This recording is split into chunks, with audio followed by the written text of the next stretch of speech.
This is Opinion City, where pro wrestling gets the conversation it deserves. Real voices, real opinions, live every Sunday. All right. Wow. Welcome to a brand new episode of the Opinion City podcast.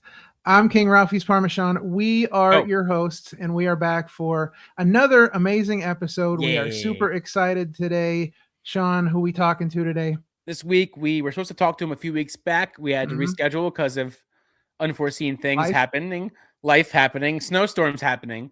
But this week, we are talking to co-owner, co-promoter, and announcer as well of SSP Wrestling, the heavy metal rabbi himself, Eric Stevens. And this week, his top five is going to be an interesting one. Yeah. Because there's so many ways you can take this top five.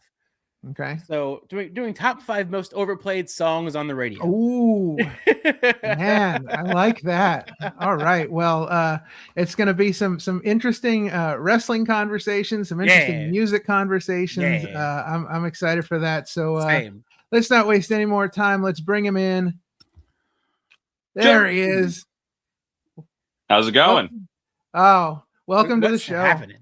Oh, thank you so much for having me. Again, I appreciate you guys rescheduling. I was really excited about doing your show, but then I was just stupid and, decided I was going to shovel my porch with a broken ankle. So that really worked out well.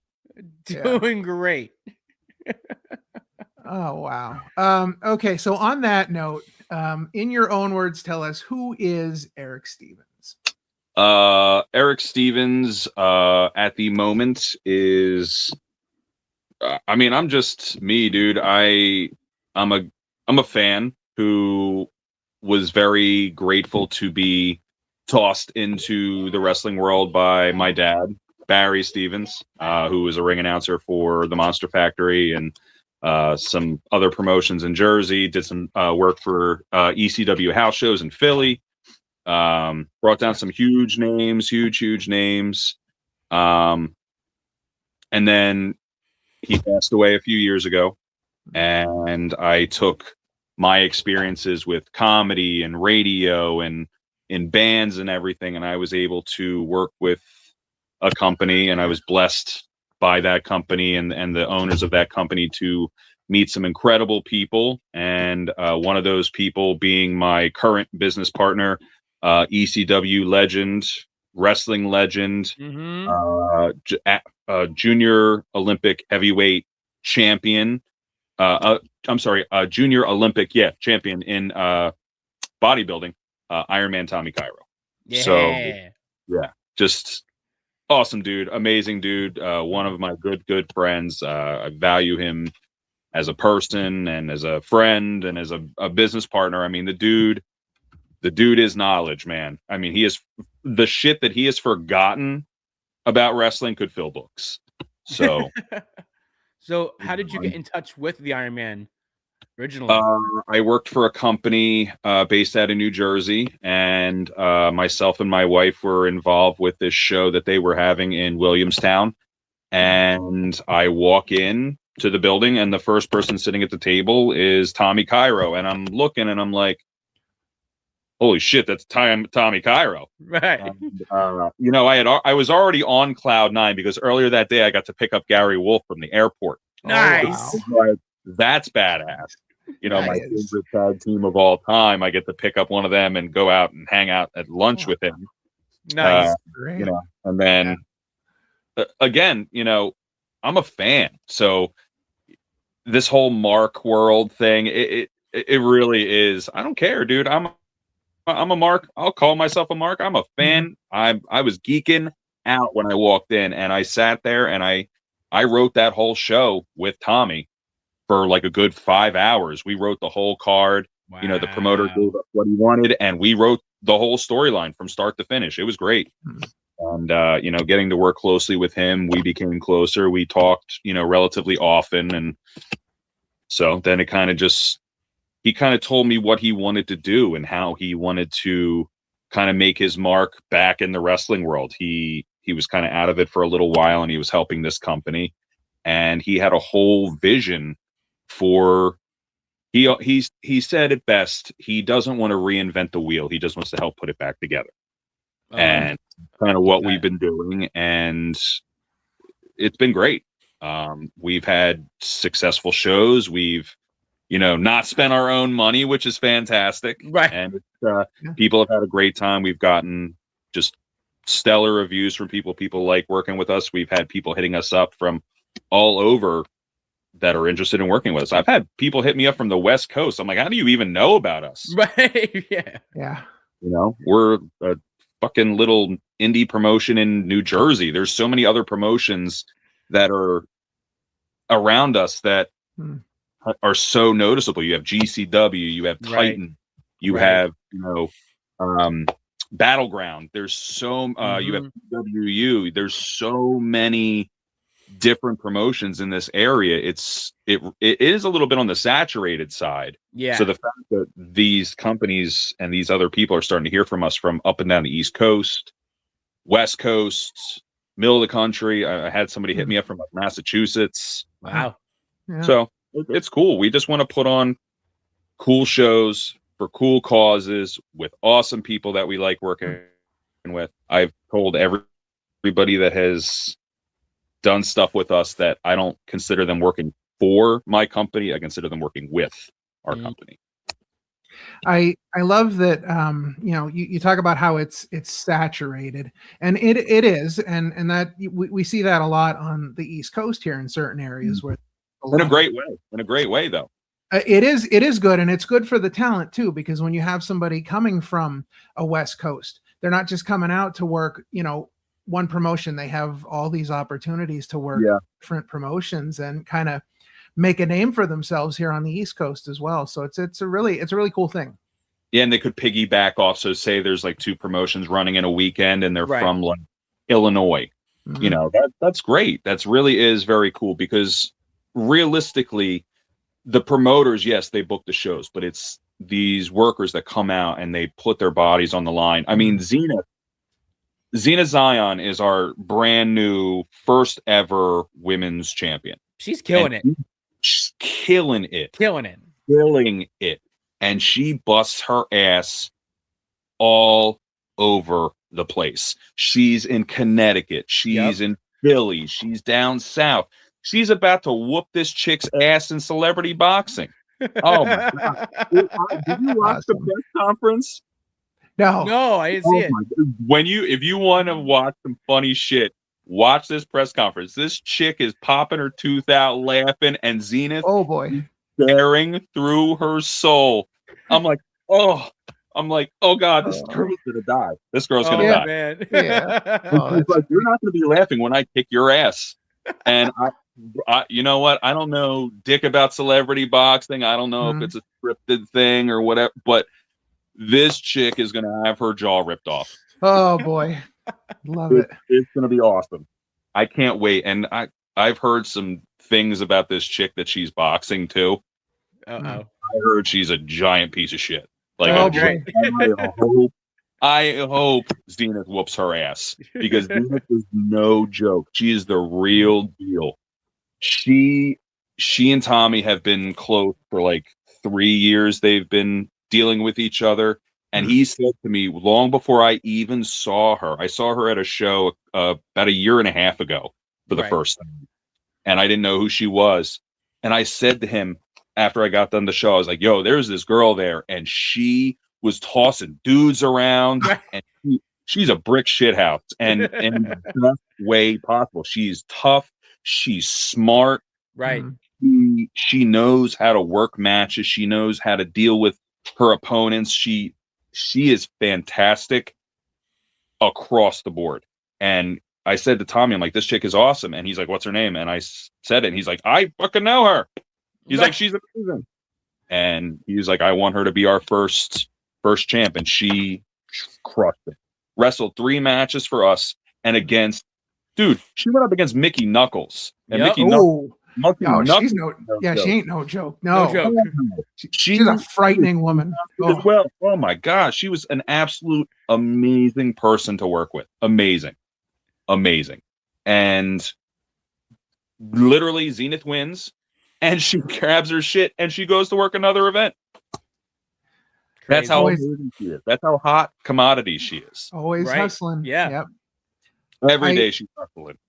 And I love I love just the way you talk about wrestlers and wrestling, because I love that you embrace your Mark side, because it's, you know, I've met probably, I don't know, throughout the years I've probably met like 600 wrestlers at this point. Like I've met all kinds of people, but there are still moments where we'll go to a show and like Sean will tell you, we went to what was it, the LVAC. We went to an LVAC show, and the entire Spectral Envoy came out together, and I about lost my shit. Sean will tell you, I was the loudest one in the building. I was going nuts because like I'm an old school Chikara fan from back in the day, so it's like I used to go to shows all the time, and it's like seeing them all together again, like I just freaked out. Dude, it was the first show I ever worked. I did, and now it was the first show I had ever ring announced. I got to bring down Mikey Whipwreck, Pitbull Gary Wolf, Jason Knight. I got to bring down ECW royalty. I got to bring down, I got to talk to Tommy Cairo about working. Like, dude, I don't care. People can say what they want about me. I'll be honest, I've had people, whether it's jealousy or anger or whatever, maybe I didn't say hi to them or I didn't recognize them or whatever it is. I've had people call me a green money mark. I've had people drag my name for 3 years. I don't give a shit. I am a fan. I am a fan above anything else. I've never pretended to know the wrestling business better than anybody. I've never pretended to be better than everybody. Right. No, I know my limitations. I'm good on a microphone. Could I be better? Yeah. Am I going to get better? Absolutely. I'm still finding my heavy metal rabbi announcer voice. Right. I'm used to doing what you guys are doing, podcasts and radios. I'm a vocalist in bands. I'm used to screaming into a microphone. Like I will always learn new things. Have I fucked things up? Absolutely. Absolutely. I almost got my ass beat by Mickey Knuckles last week because I didn't realize that I don't know what happened, but the wrong music started playing. So I Tiffany Avatar for Mickey Knuckles music. So Mickey Knuckles comes out and almost whoops my ass. I'm like, okay, cool. I'm sorry. Please don't. Whatever. I'm gonna make mistakes. Right. I don't pretend to be perfect. Anybody who says they're perfect is an asshole. Anybody who uses their status to solidify who they are in whatever business is an asshole.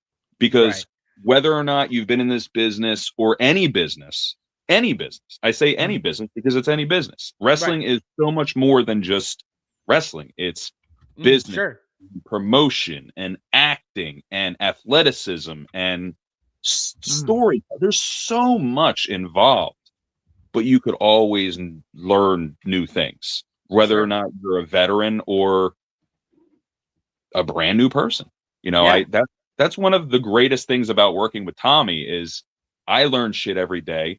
He tells me all the time. He's like, I learn new things from you all the time. He's like, you tell me, I learn new ways to look at things that I wouldn't have looked at 20 years ago. Because a lot of the older heads that are still involved with wrestling are still in that old school mentality.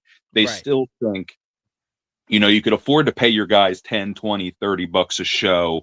And, you know, they're going to come out and work, you know, all night for you for free and load the ring and this, that, and the other. And, you know, some of these promoters don't look out for the integrity of their workers and their characters. And it's not, I don't think they're doing it on purpose. They're just used to just doing it a certain way, but it's not 1992 anymore. It's 2026. You know, one of our guys, Grim the Bull, he just finished putting some dude one armed through a table, and then he was going to do a battle royal, and so I know the promoter that he was supposed to do the show with, and I didn't know that they were going to do this particular spot in that battle royal. Right. They have like a Snorlax, the Pokemon Snorlax. Right. So they throw the Snorlax into the ring, and you're supposed to all go to sleep. Okay. Now, I don't judge, because she does the promotion does amazing work with kids, charity, no judgment. Sure. I fully support that if it was an all-kids show. But our guy just got done fucking destroying somebody, and you want him to sleep to a stuffed animal. Like, there's so many things you could have done. Like, him and I were coming up with ideas after. So he went to the battle royal, and he was like, should I do this? I'm like, no. No. He asked me flat out, and I was very honest. And I was like, we try to even go over stuff like on the phone, like, hey, maybe you could suggest doing this, because not only would it protect your brand, but it would make their brand to look a little bit more credible. If you're an all kids show, cool, but you have the biggest fucking guy there about to last 20 minutes and not throw anybody out of the ring. Right. It's an intergender battle royal. He'd be throwing people out. I think the next biggest, he's 320 pounds, I think. Ooh. Just a brick shit house of a He'd be throwing them two at a time. Yeah, the next biggest guy was 230 pounds. Oh, geez. Oh. Yeah. You know what I mean? There's so much you could have done. Like, you could have had him come in later, swept the whole battle royal, and like just clear the fucking house, and then have the 230-pound guy come in, him and them go at each other for a while. He's the only one that's 5 minutes. You could have had a couple of more people come in, and then it takes 5 or 6 dudes to toss him out. Coincidentally, the guy he put through the table was also in the battle royal. You could have had him slide in and be the last guy to toss him over. So it took 6 people to throw him out. It makes sense. Right. You know what I mean? Right. That's what I write like a fan. That's what I would want to see. You know what I mean? Right. I would want things to be pertinent and make sense. Absolutely. Now let's do the deep dive and tell us what does. You were just talking. No, you're fine. Let's get into it though. What does SSP Wrestling stand for? What is the vision and mission of the promotion, and how did it all start? Super Strong Pro Heavyweight Wrestling. It originated from a concept that Tommy had years ago about highlighting the bigger guys, the strong guys, the heavyweights, featuring at the athleticism, not necessarily as much storytelling as it's we don't want to be a WWE product, we don't want it to be all promos and backflips and 8 450 splashes in one match. Yeah. I'll be honest. We talked about me not being the biggest wrestling business guy.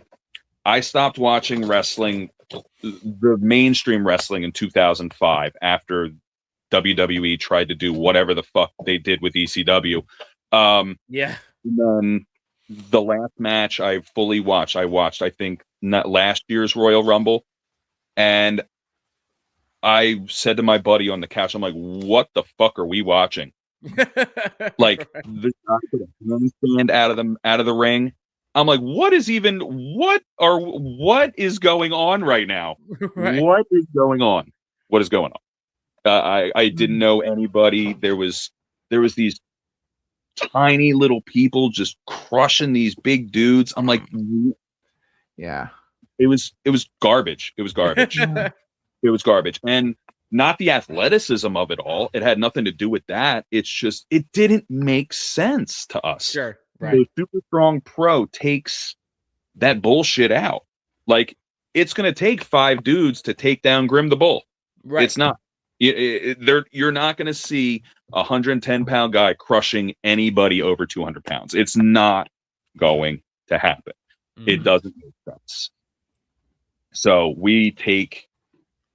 he's very serious about the business. Tommy loves wrestling. Tommy's been in it for 40 years. Wow. He loves everything about it.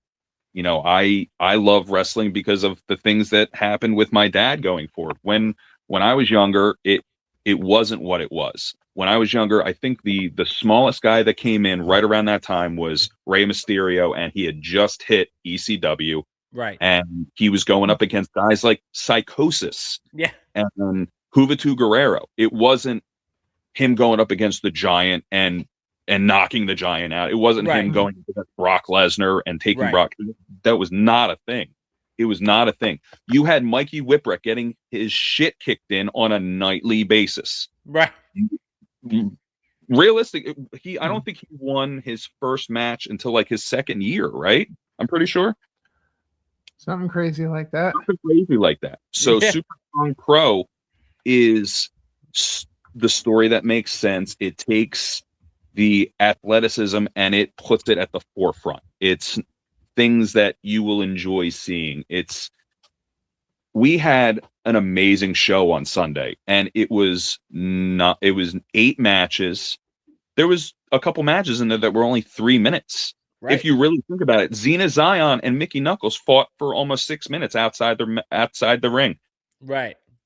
Before they even slid in, and it was awesome. Awesome. I mean, she sent on Zenith on the outside, and it was fantastic. And then she missed the second one, and you're like, holy shit. You have this death match godmother coming in and wrestling in front of Girl Scouts. Right. Our first show was a Girl Scout show. It was I remember that. And we had the death match, the most dangerous woman in wrestling, picking thumbtacks and shards of glass out of her arm, and she is wrestling in front of Girl Scouts. Yep. I want to know what badge they earned for watching that. So their first show, they sold tickets to the event. They got a bunch of the wrestlers paid. I mean, they worked their asses off. They sold cookies at the event. It was great. Awesome. And they actually have a badge. They actually have their own SSP badge. That's awesome. Amazing. Yes. My wife is here. She's gonna go grab the badge and show you. But way to ruin the show. I'm just kidding. I'm kidding.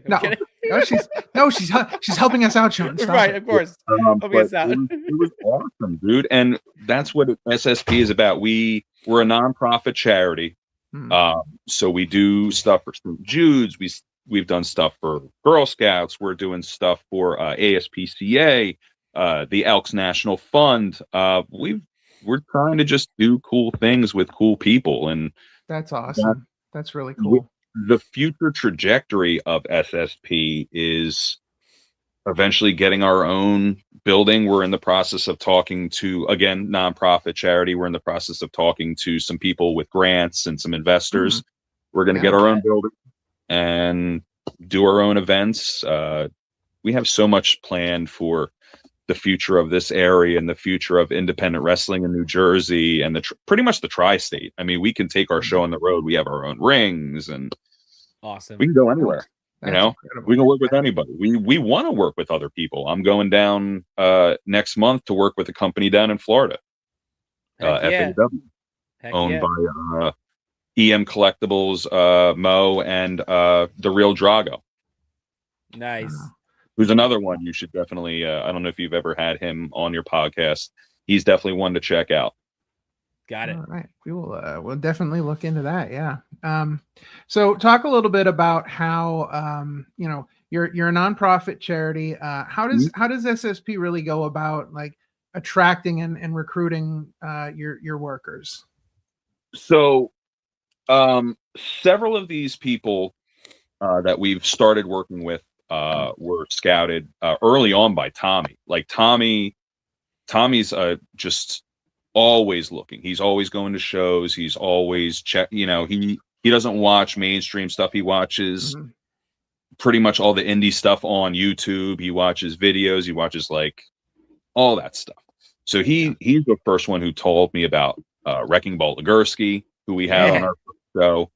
I knew a lot of some of the people that we wanted to use from the first show we did. There was a couple people. I met Alvin Alvarez at our first show. Love Alvin. Right. I think probably one of the best heel personalities in this area, hands down. I mean, not only is he just an absolute monster in the ring, but he is fantastic. The crowd work, he's just awesome.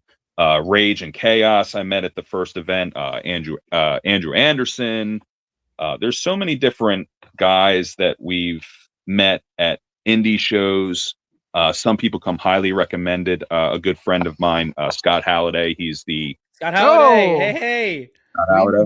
Yep. We work with him quite a bit. We like him. So I know Scott for 20 plus years. I've been doing stand up with him. You do stand up with him. That's cool. Yeah. So That's he's my dad. We've done open mics together, and we've done awesome shows. We've done not awesome shows together. There's been some shit. So he's been just an absolute amazing help with me in the indie wrestling world. He's pointed me in the direction of some workers. I met Grim the Bull at an indie show. So it's just, we're always looking. We're always looking for new people. We're always checking out indie shows.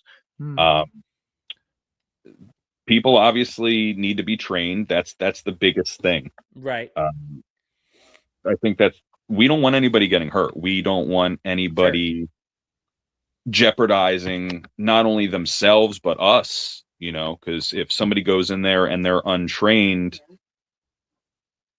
that could be awful. Like, I'll be honest, I'm not going to be taking bumps.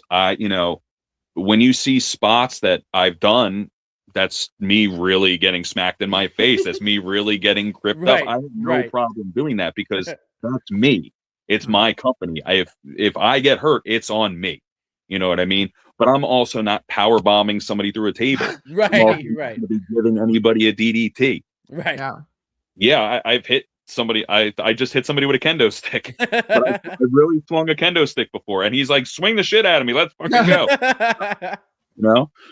It's one of those things where we have tried to work with like-minded people who want to grow the business, who want to do positive things for the business, want to do positive things for charity and their community. Again, I go back to Xena Zion. I didn't know this until the other day. She does a scholarship every year for a child. Oh, wow. How amazing is that? That's She's awesome. taking some of her earnings that she makes, busting her ass and crushing her body and kicking ass, and she gives that to a child. That's incredible. How amazing. It's so it's cool. people like that I want to work with. And I say work with again because they don't work for us, they work with us. SSP is everybody's company at this point, as far as I'm concerned. Oh, here's the I lost you. Did I lose you? No, we're here. They made it bigger. They made it bigger. Oh, nice. Oh, look at That's that. awesome. So it's actually like full size. Yeah. The first one apparently got printed wrong, but now the second ones are coming in and they're like bigger. Troop leader was like, yes. Our troop leader was like, "We need a patch." Yes. Right. Oh, that's so Nice. awesome. Love that. I love when people are into stuff like that. It's Oh, so yeah. cool. Yeah, It's great. Yeah. They're great. They go to school, and I heard my daughter saying that they go to school and talk about some of these girls, like Becca Wiley, Stevie. Yeah. That's great. I love that. Awesome. I love that. Now, what's the worst bump you've taken? The worst bump I've taken. So Yeah. since being in this or being an asshole as a kid, because there's two completely different things. How about one of each? Okay. So I was that dumbass who was like, "Hey, backyard wrestling is fantastic." Right. And I got thrown off of our pool house roof into a dumpster filled with long light bulbs. Oh, That no. was a terrible idea. Terrible idea. Oh. And then, recently, honestly, Sam Reaper smacked the shit out of me the other night. Like, so the first one he landed, the second one he smacked me so hard in my ear. Oh, God. My ear was ringing. And, so when I grabbed the kendo stick, I was like, "Swing away, Mel!" Like, just fuck him up. Oh, I'm so pissed. So pissed. And it wasn't his fault, Right. I guess maybe he just didn't aim right, or maybe when he hit me, I turned my head. I don't know. He was very excited. He was He was real worried too. He was real Wow. worried. He was like, people are not gonna like me after this. And he spit in my face. Oh God. Wow. Yeah. Yeah. Jeez. It was good. It was awesome. It was so good. That's so awesome. Yeah, I always love when I get spit in the face. No, I took a I took a well, sure. I took a chop one time from Greg the Hammer Valentine, and it was the worst thing that ever happened to me. My chest was red for 2 weeks. It was horrible. Right. Like, because they always like a lot of people will tell you that like chops are the worst. Like they hate chops, and now I understand why. Right. Yeah, I can imagine. I can imagine. You know what? So it's funny. I'm in the process of talking with Tommy about doing some training myself, just so I can do a couple things. I want to be able to be more involved. I don't want to just be personality behind the microphone. I want to be able to grow the storyline. Sorry, I'm getting the phone call that my school is canceled. Apparently, they're going to the 4 snowflakes fall, and they're like, no. Oh, yeah. You remember when we were kids? They're like, yeah, we were watching the TV, and they're like, hey, there's 7 feet outside, but get your fucking asses to school. I would just wait for that like bar on top to scroll up. What is it? 2-hour delay? Oh, all right. Yeah. Now they're like, we could potentially have weather. I was watching Facebook last night, and it hadn't even gotten close to snowing yet. It didn't even rain. And there are businesses saying, "Oh, well, we're going to be closed tomorrow because of the snowstorm." Right. I'm like, "What is wrong with you?" But oh man, I don't know. Why do people have like mental they just have strokes with themselves when they're like a snowflake falls? They're just like, "Oh my God, it's over." Listen, they have to be imports to the East Coast, because if you grew up in Pennsylvania or New Jersey, 7 foot of snow was nothing to you. Right. Yeah. The norm. Yeah. Just go down to Florida with the rest of the Jews. I could say that. Hey, listen, I say whatever, man. I'm not. Yeah, if we get canceled, it's been a nice run. Right. You're not gonna get canceled. How are you going to get canceled? I don't know. I like to make that joke though. Yeah, it's just. I mean, at least we're not like walking through Walmart and like identifying people. You know what I mean? Like, hey man, that's a different story. That's a different story. That's you have a problem. Ham sandwich. Fuck you. That will not be a future episode for sure. Definitely not. Opinion City goes to Walmart. Right. Oh boy. Where did you get your content? Right. Oh man. So speaking about SSP Wrestling, and speaking about your live events, so what kind of vibe and atmosphere are you really kind of aiming to give at your live events? So we want to do like all different types of things. We want to be able to do like a matinee show where you could bring your kid and have a great time. And we want to do like a little bit on the darker side in the evening. We're going to start doing our own version of like hardcore stuff, which we're going to call the hard way. Nice. If you're an older head, you'll get that reference. Yep. Right. That's awesome. And it's going to be like more old school rules. Like where a table match was the first table you go through, you lose. Not, hey, let's stack 30 tables and throw this asshole off a scaffold. Right. Yeah. You know what I mean? Or like a first blood match. Right. Or like a falls count anywhere where shit like meant something. Now it's like you can just randomly go out and start throwing weapons at somebody, or it's stupid. It's dumb. It's dumb. I like the deathmatch stuff. I'm not saying that there's anything wrong with that. That's not the direction we're going to go. Right. Respect. I mean, those people are a different type of animal. I mean, you have like your Mickey Knuckles and your Chondos and your Angel Metros, and holy shit. I mean, some of those people are just fucking incredibly batshit crazy. Like in the worst way. Not the worst way, the best way. Right. I mean, it could be the worst way because that shit's fucking scary. It is. Really. We went to. Well, I don't know, Sean. This was my first death match. But we went to CCW Cage of Death, and let me tell you, man, that's crazy. These people, I do not. And this is now. Last week we talked about indie wrestling with one of our other co-hosts, and we're going to be doing another episode of that soon. And we're bringing someone in who follows deathmatch wrestling, is really big into that, because I don't understand people. Like, first off, I don't understand people that want to do that, because I don't know how that, like, I get that that's their thing. Yeah, I don't, and I don't understand people who, like, that's their thing. Like, people who will say, I'm a deathmatch fan. That's all I watch, is just, I go to deathmatch. I'm like, man, like, what is it? Are you looking for someone to die? Is that what you're looking for? Because I mean, yes, it's that is 1,000% true. Yes. Oh boy. And again, it's a different breed. It's no judgment. Like absolutely not. No, I respect these people probably more than I respect a lot of the other. You know what I mean?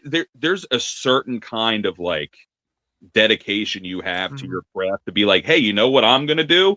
I'm gonna take these long light bulbs and I'm gonna fucking cut the shit out of these people. Like, I watched. So again, I didn't know a lot of these people when I got in here. The first time I heard the name Mickey Knuckles, I'm like, let me check it out. Right. So I'm Googling some of her stuff, and I'm like, holy fuck. Yep, it's horrifying. Yeah. It's bad. I'm like, this chick is probably one of the scariest people I've ever met in my life. And it's not because she's a mean, nasty person. It's because she goes from, like, this dedicated mom, everyday person to, hey, I'm gonna go fucking destroy this person. Right. And you watch some of her stuff, and you're like, okay. Well, that person might be dead. That person's okay. Okay, yeah, that's a light bulb. Okay, that's barbed wire. Is that fire? Is that fire? Fire. Again, a different breed. It's like ECW dialed to 11. Yeah. A complete. Sorry, my 3-year-old, it keeps opening the door and playing. I don't hear that. Yeah, I don't know. A person that wakes up in the morning, like the day of a show, and says, I'm going to get as close to murdering somebody tonight as I can without actually murdering somebody. And it's like, where I guess my question would be, where does that come from? How does one get that? Like, it's, you got to be going to, like, dark places in your mind. You definitely, I think, I can't say honestly, because I've spoken to some of these deathmatch people. Like, there's some people you would look at and you'd be like, okay, that makes sense, right? And it's nothing against them. No. Like, one of the nicest dudes in the world, Schlack. Oh wow! Wow, legit. It's a mean dude. Charities, mean dude. Like, you look at him, you're like, this fucking dude probably, like, just robbed somebody. But again, he's the nicest guy in the fucking world. He would give you the shirt off his back if you ever needed help. If you were his friend, don't be an asshole. Don't try to mooch off the guy. But if you were his friend, I know several of his very good friends. I'm not super close to him, but again, I've spoken to him, and just a nice, down to earth dude. But then he goes out and he chokes some dude half to death with a chain. Right. I first met Angel Metro. I want to say like a month ago. I didn't know who she was. She was at the PW Pro Wrestling Star Academy in Mount Holly, Johnny Cashmere's spot.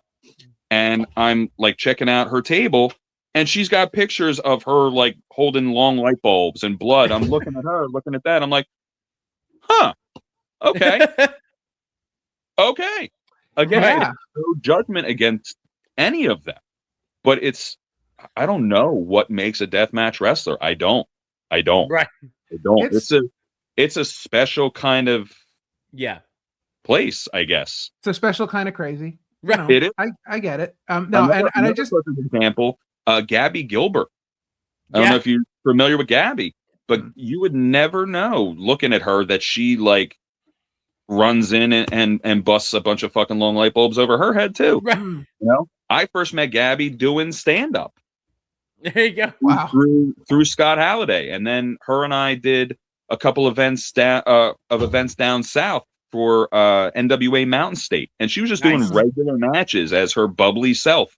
And then a few years later, I see videos and pictures of her beating the shit out of people with chairs and barbed wire bats and stuff. I'm like, you go, girl. Right.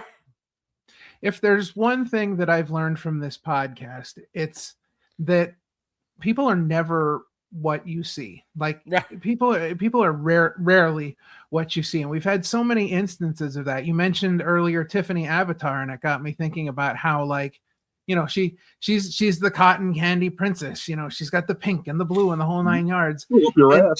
And then she comes on here and she's talking about heavy metal, and like it was just I did not expect any of that. She's a beast. I didn't expect any of that. Awesome. Yeah, she's great. Well, and 2 weeks ago we had Bear Bronson, and Sean got to talk to him first at a show, and dude, like watching him in the ring and then sitting down and having a conversation with him, you would never imagine that they're the same people. He was the most humble guy. The most humble guy you'll ever like. Crazy. But that's just like you said, you know, these deathmatch wrestlers, they're like completely different people outside of the madness. Yeah, and honestly, like talking to somebody like Mickey, like you would never really, if you didn't see like her, and she's got battle scars, man. I mean,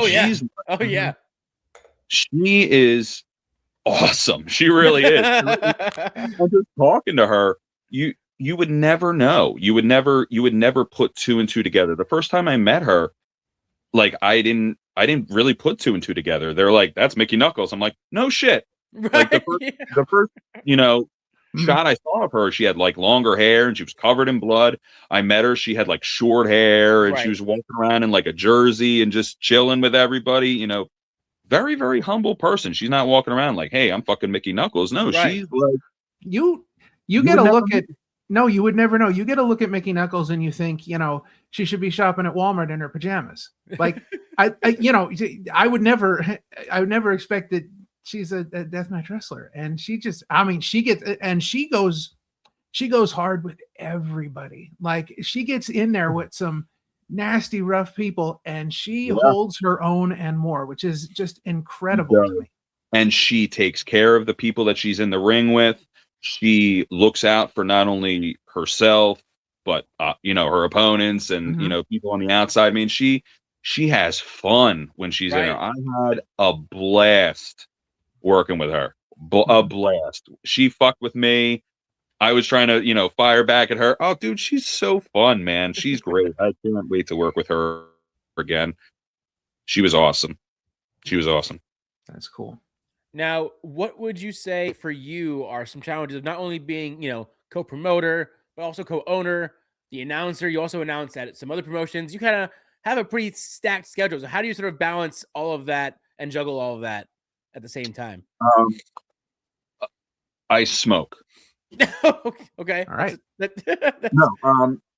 So I mean, I do, but luckily I have good partners. I have good people. I have a good team working with me. We all try to, you know, take on some of the responsibility. My wife is a fucking amazing supporter. I mean, she holds shit down here, and it is not the easiest thing with 3 kids in the house, you know, 2 under 3 years old, you know, so it's just I try to delegate as much responsibility as humanly possible. Again, I consider it people working with us.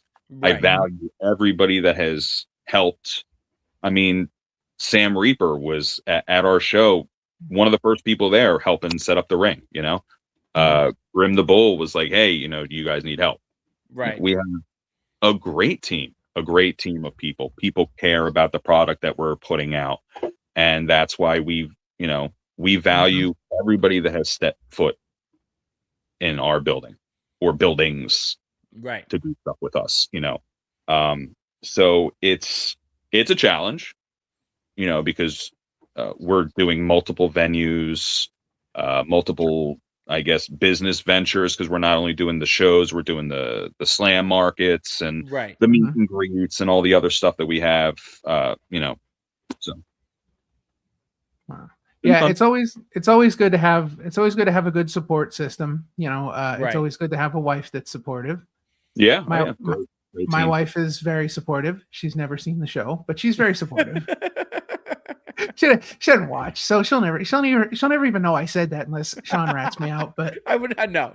But it's always good to have that. It's always good to have that support system when you're trying to, and delegation is really important when you're doing everything and you feel like you have to do everything. Right. You got to get to a point where you just say, you know what, I got to let some of this for someone else. And it is difficult too, because when you're used to doing stuff yourself and you're used to a thing a certain way, like when I first started our collectible business and I was doing shows, I had a completely different setup than how I set up my booth now. You used to have to walk around, and you would walk around the tables and you'd see everything. Well, my wife shows up and she's like, well, why don't we try it this way? I'm like, huh. So we U'd it so people could walk inside. Now it's like stacking 50 people deep sometimes in our booth. I'm like, holy shit, this is insane. But it adds to it. They say, behind every great man, and they're 1000% correct. Right. He has supported me through my radio show and stand up and, all of our stuff, and we've done the collectible business together. And now she's doing stuff with the wrestling with us. She's taking pictures and, doing promotion and social media stuff. I mean, she's starting to handle all that stuff for us. She's invaluable, man. And again, great team. Without her and Tommy and Josh and, the people that we've had working with us and helping us out.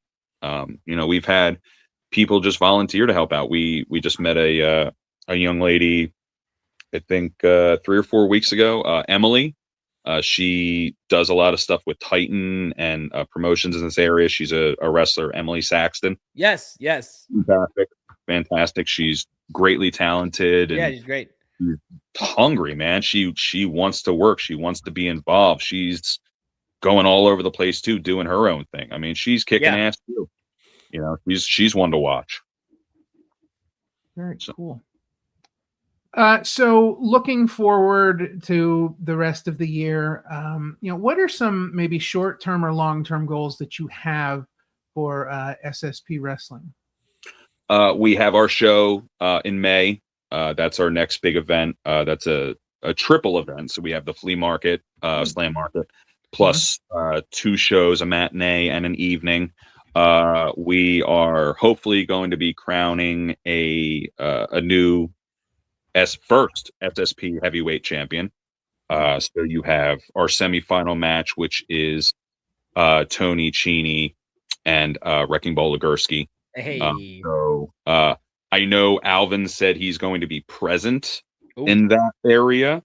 So who knows? Don't know. Interesting. I don't know. So we have that. We have a couple other venues that we're looking at.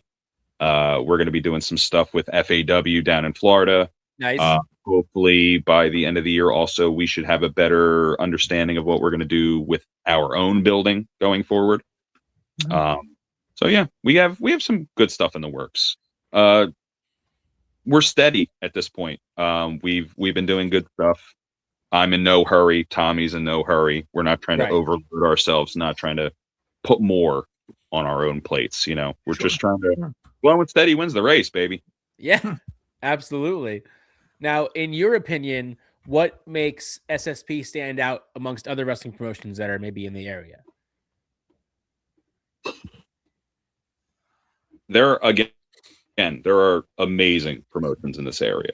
There's phenomenal promotions in this area, and it's nothing against them. It's just, I don't know.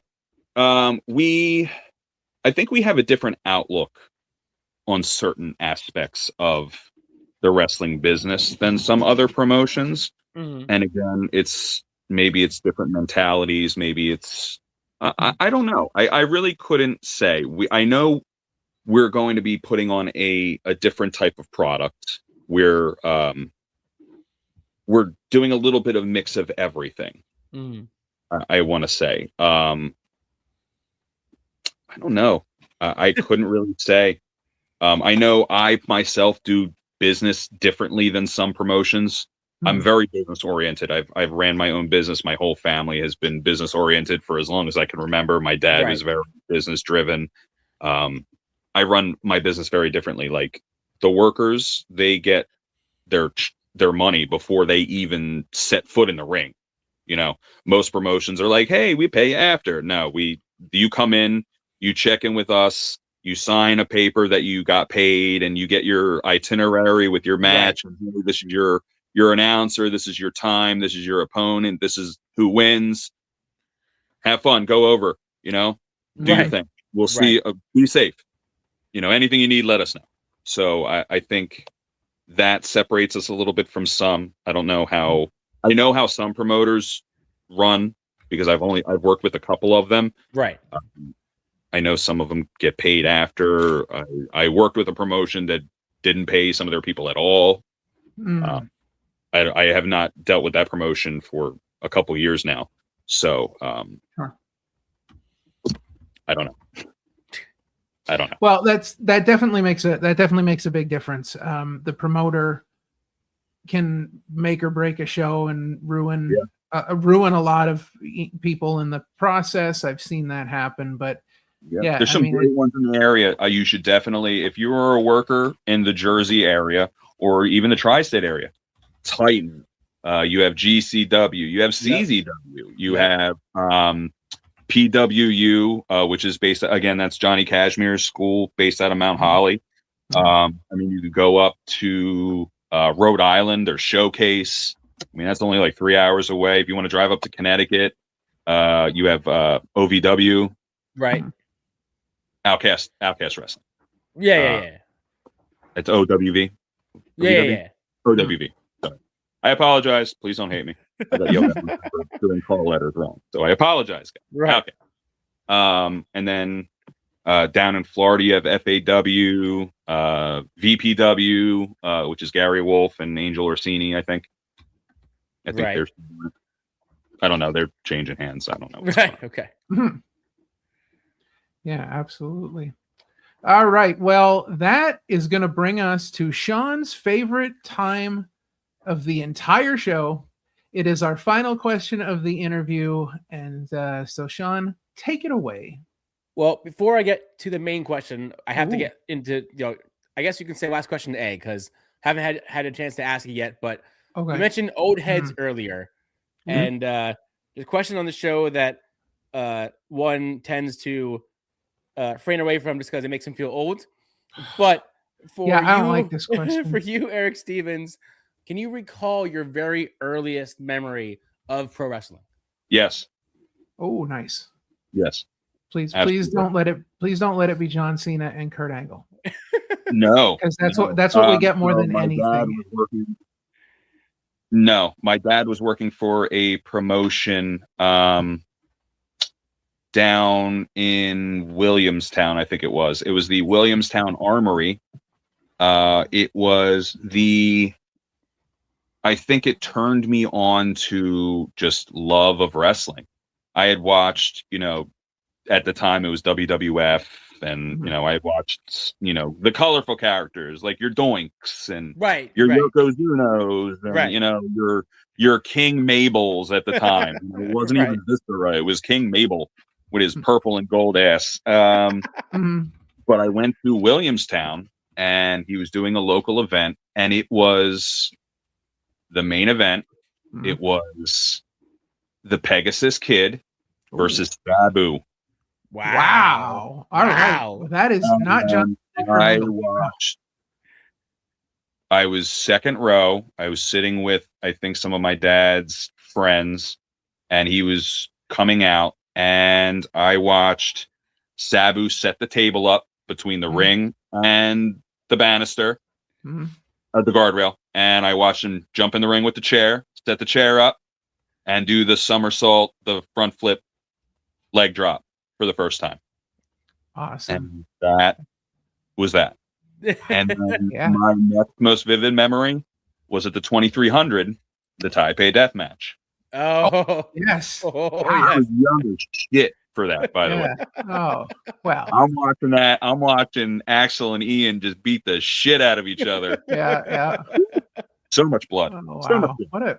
What a way to grow up. Now I know we're getting to the last question, but this is something because I didn't grow up with parents that were wrestling fans at all. Like, so it was just me on an island by myself. But what was it like, kind of being a kid and living, with a father that was so ingrained in the business? So he started doing it, and it was just, I was very grateful to be part of that world with him. I mean, I met some huge names. Some huge names. I remember him going in the back and talking shit to a guy, and then having this guy pick him up and lift him eye level and then drop him. And then a few years later, it's the Big Show. Oh, wow. Jeez, wow. I have a picture.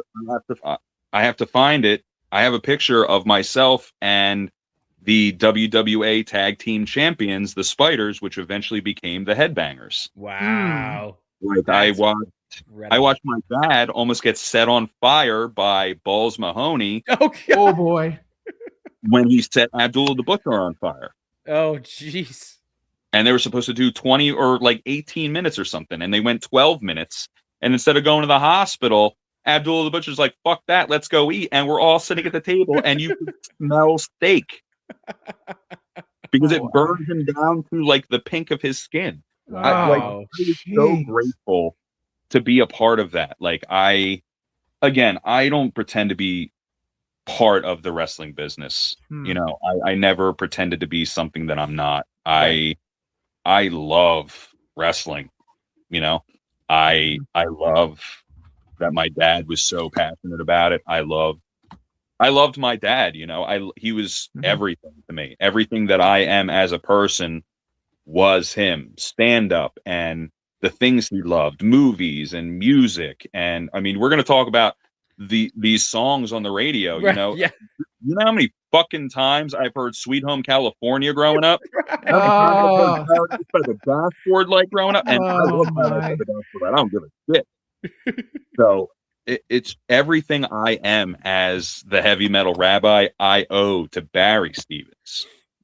Barry Stevens, baby, that fucking guy right there. Oh, that's so nice. cool. That's a awesome. real picture. Him and Bruno Sammartino, That's real awesome. picture. That's great. He loved wrestling, and everything I am as me, I owe to him. And I'm grateful. I will always be open to learning new things. I will always listen to ideas and the direction that these guys and girls want to go. That's why I always ask them, like, hey, we have you going over. What do you think? We have you going under. What do you think? What do you want to do? How do you see your character? I wrote the whole segment that you saw me and Sam Reaper and Grim the Bull do with Sam Reaper. Right. That's He's awesome. like, oh, I'm going through that fucking table. Right. I'm like, oh, man, you're definitely spitting in my face. Right. Oh yeah. Oh, that's great. And I'm a fan because of my dad, and I'm grateful for that. Well, that sort of awesome. will tie into the last question. I mean, you kind of just answered it yourself, but maybe we can dive a little bit more into it. So, there's plenty. For you, Eric Stevens, what does pro wrestling mean to you, and what is this significance that it has had on your life? Pro wrestling to me means watching some of the best and most talented athletes, philanthropists, entertainers, and these people are smart and they know what they want, and they're business people. I am very grateful to a lot of these people that I've met, because has made me a better business person. It's made me a better person. It's made me a better announcer. It's made me a better radio personality, a better comedian. I'm grateful, for people like Scott Halliday. I've known him for 20 plus years, and I learn shit from him all the time. He gives me like little insights to certain things that I might not necessarily look at. Wrestling to me is this next chapter in the Heavy Metal Rabbis story. I'm gonna crush that story. Absolutely. There you go. All right. Well, it has been amazing getting to spend some time learning a little bit about you, learning more about SSP Wrestling. But we've mentioned it a few times, but it's time now to get to your top 5. And Sean, remind us what the top 5 is again. I'm excited because, again, it could go in so many ways because there's so many. This to me would be hard. So top 5 most overplayed songs on the radio. Anything Nirvana. Oh, all right. So is that number right 5? Off the bat, number 5. I mean, that could just blow out everything. Right, Smells Like Teen Spirit makes me want to shoot myself. Oh God! Wow. Yeah. Yeah. No, listen, they're reopening investigations into that. So. I know. That's fucked up. That. I've been crazy. I called that shit forever ago. I'm like, she killed him. She killed him. Like 6 months after he died, I read a book that kind of detailed like all the stuff that they were just ignoring. Right. And it was just shocking to me. Yeah. And she's been batshit crazy. She's been batshit crazy. But going back to your original question, Hotel California is 1,000%. Okay. Enter Sandman. What was Enter that? Sandman. Enter Sandman. That's a wow. good Okay. Jeez. Okay. Yeah. Listen, I'll be honest. The only version of Enter Sandman I like is Motorhead's version. Wow. Okay. Oh my God. Wow. I can't stand Hetfield's voice. Sorry.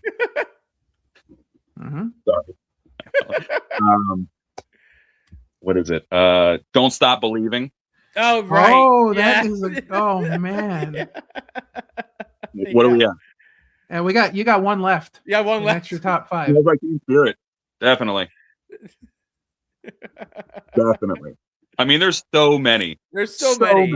There's so many songs. So many. And Beatles songs and right. Yeah. Oh. Listen, as much as I love it, Crazy Train. Right. Yes. Oh boy. I love Ozzy.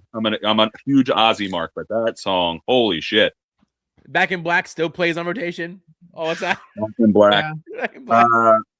Dirty Deeds. Dirty Deeds. Yeah. Dirty Deeds. Wait a minute. I got one, and when you hear this, you're gonna be like, because this one literally followed me around like for a whole week. Every time I turn the radio on, Santeria by Sublime. Oh, anything Sublime. And bro, what I got, I just want to shoot myself. That Santeria song, it followed me. Listen, and I'm talking regular radio. Right. I have Sirius XM. It showed up on there. It follows me from channel to channel on Sirius XM. It gets on channels that I don't like. I'll put on like a conservative talk radio, and Sublime plays. Yeah, like it's ridiculous. Good one. Oh my God. Jesus, what else? Queen. Yeah. Lots of Queen. Anything Queen. There's a lot of Queen. A lot of Queen. Black Magic Woman I've been hearing a lot recently. Black Magic Woman, yeah. Like a lot recently. That's definitely on there. Is Mariah Carey Christmas an okay one to call? Because it is. I'll give you that one because I'm pretty sure every time that song plays, an angel dies. Yeah. That's so. Oh God. And listen, I love that song. I'll tell you what. You go on YouTube and do you ever watch who is it? Is it Jimmy Kimmel? Or no. It's Jimmy Fallon does the green room in the back where they sing songs, but they play all like instruments from a kindergarten classroom. Jack Black does it a lot with them. Yep. The Mariah Carey "All I Want for Christmas Is You" one is pretty banging. I'll say that. But that song is thinking about it. listen, that song is the like Hallmark movies version of like Christmas, because right. Hallmark movies are terrible. My wife kills me when I say this, but Hallmark movies are where careers go to die, and Hallmark Christmas movies are where Christmas spirit goes to die. And she hates when I say that, but like Hallmark Christmas movies and Mariah Carey, they're like equivalent.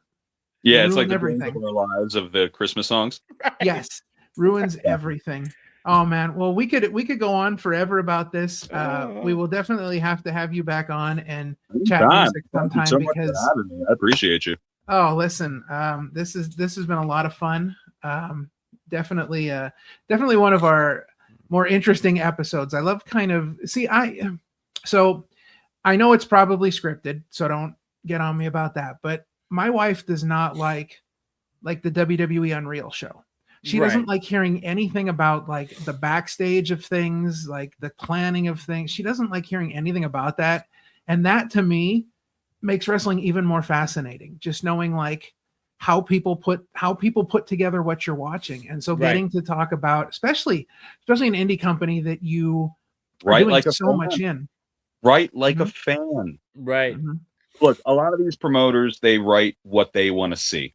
Right. Because they think, because they've been in the business for however long, that still holds up.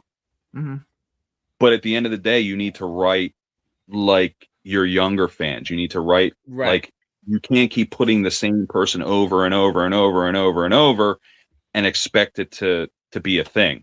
Like, you can't keep putting over that one guy who doesn't want to put over the next guy. Right. Sure. What was amazing about Mickey Knuckles and Zenith is the fact that you could tell Mickey Knuckles' dedication to making Zenith look as good as her. Right. If not her. Right. And that is what separates professionals from these other assholes who have no problem talking shit about the next guy. Right.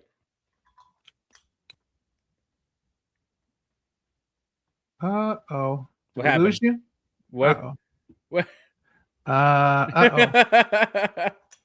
I think there is some technical difficulties. He has gone into the intermentions of the interwebs. All right. Well, we'll just have a nice little chat here until he gets back.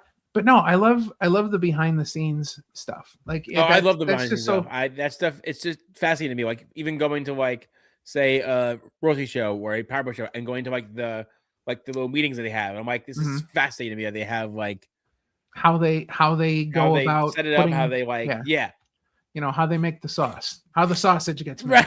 Right. Well, and independent wrestling is even more interesting, I think, because first off, you have someone like Eric Stevens who is doing everything. Like, he's involved in all these different aspects of it.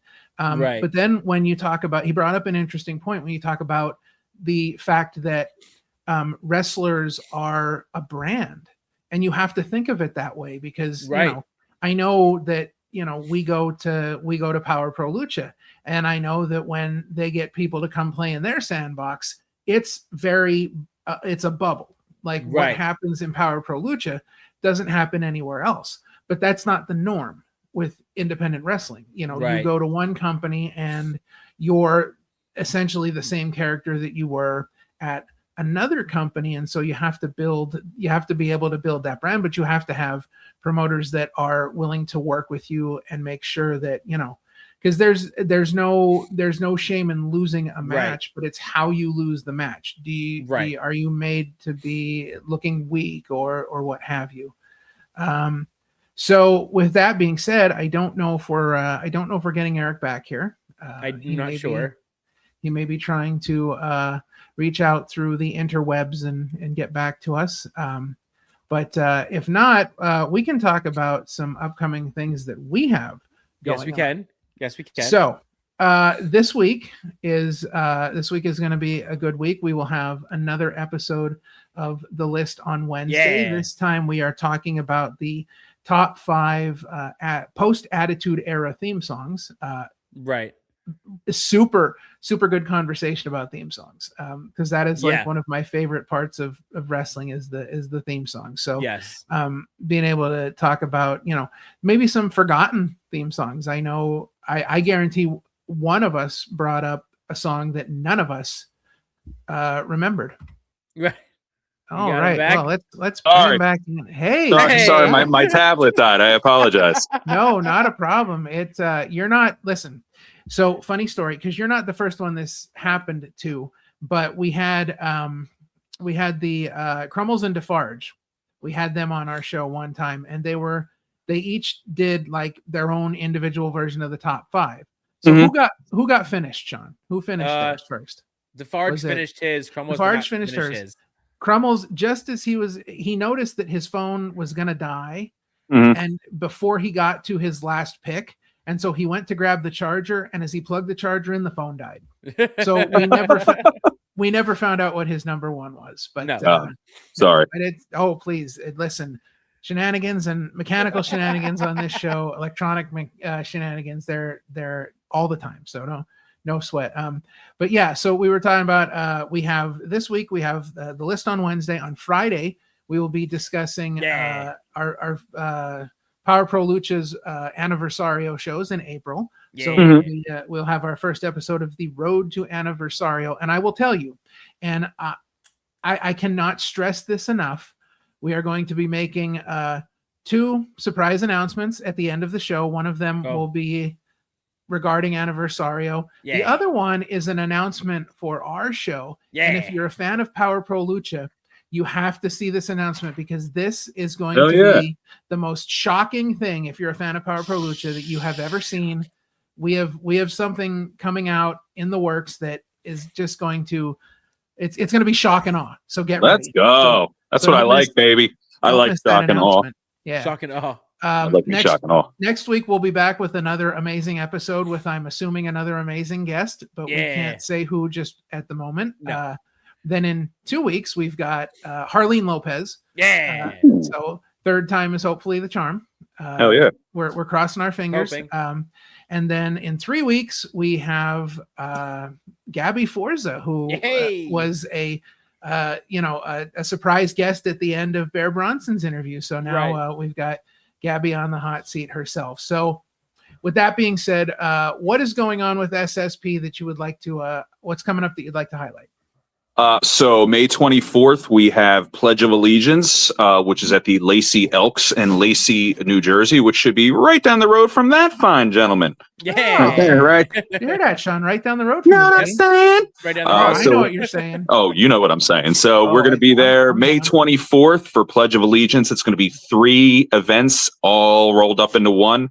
We have our Slam Market, which is going to start at like 11 o'clock. It's filled with vendors and meet and greets, and we have some other surprises and some kids stuff we're going to be doing. Then we have our matinee show and then our evening show. We are also looking at a couple new venues. I myself will also be down in Florida in March for FAW's is it March? No, May for Spring Fling. All right. May for Spring Fling. So I'm excited. We got some good stuff coming. Very good stuff coming. And I really appreciate you guys having me on here. It's been an awesome time. Well, we're glad you had a good time. Definitely follow SSP Wrestling on socials. It's been running across the bottom during the whole episode. So make sure check us out on Facebook, Instagram, TikTok, YouTube under Super Strong Pro Heavyweight Wrestling. All 3 of our shows are on there. The first 2 are on the playlist section. They're not like listed as videos because they're from another source. Oh, okay. Very cool. That's pretty awesome. So definitely make sure that you're following them to keep up on everything that is happening in the world of Super Strong Pro Wrestling. This has been a lot of fun. Definitely great getting to talk to you, learn a little bit more about you, learn a little bit more about the promotion. Definitely a cool thing to have here, in the tri-state area. And if you are anywhere in the tri-state area, make sure that you check out SSP Wrestling when you can, especially March 24th. That's going to be a huge day for you guys. So, definitely check them out. May. Did I say what I say? March. Oh, okay. listen, May 24th. If you go March 24th, you probably won't see them. So no, we won't be there. I won't be there. You can come hang out though if you want. I'll be at home. Yeah, sure.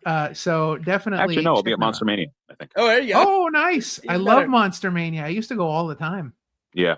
I'm a vendor there, Comics and Killers Collectibles. You can come see me. Oh, nice. Awesome. Yeah. Yeah, I haven't Toys, been in comics, a few years, oddities, Pokemon. So cool.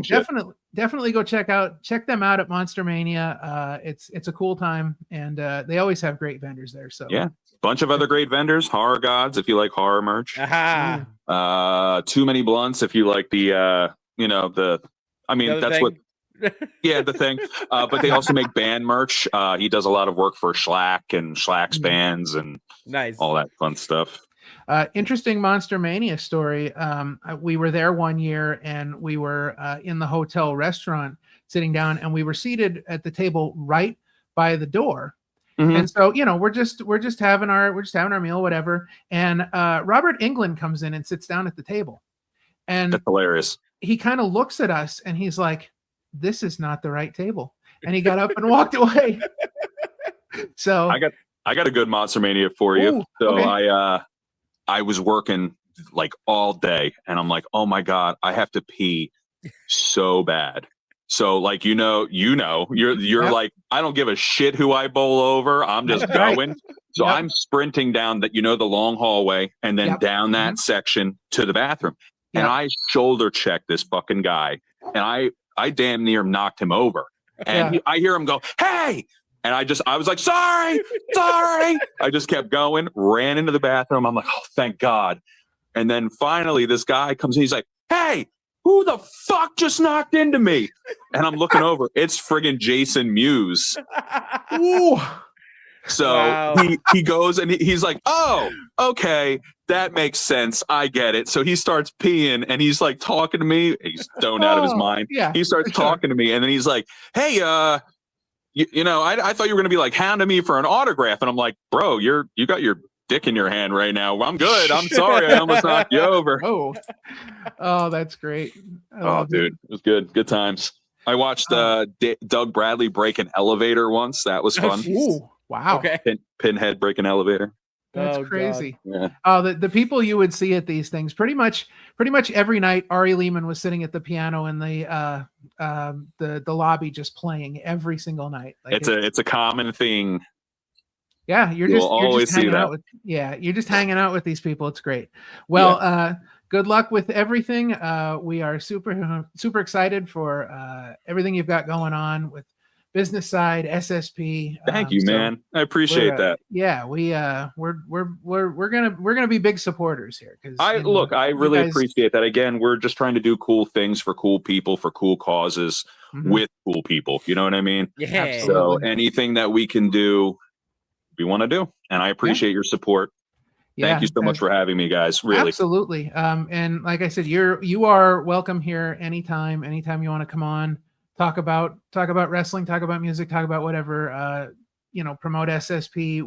You're always welcome here on the show. Hell yeah. I would love to talk to you maybe like a month leading up to the next show. That would be awesome. All right. Give you an update on what's going on. We'll put that on the books, and maybe now I looked at the schedule and everything looks pretty good. So maybe we'll be there in May for the big show. Please. Hey, you know what? So we've had podcasts post up at our show. We've had a couple podcasts at our last event. So if you want to come set up a table and promote yourselves, I'm down. I'm totally down. Amazing. I'm totally down. That's going to be a real fun day. It's going to be a really cool day. I will say we got some surprises in store for you guys that you have no idea. No idea. All right. Well, with that being said, I think that's going to wrap us up for this episode of the Opinion City podcast. For the heavy metal rabbi himself, Eric Stevens, and SSP Wrestling, for Parmesan, I'm King Ralph. And remember, kindness is free, so be kind to each other. God bless each and every one of you, and we will see you next time. Yeah, baby. That's Opinion City. New episodes live every Sunday on YouTube. And to our Patreon members, thank you for supporting independent wrestling media. We'll see you next time.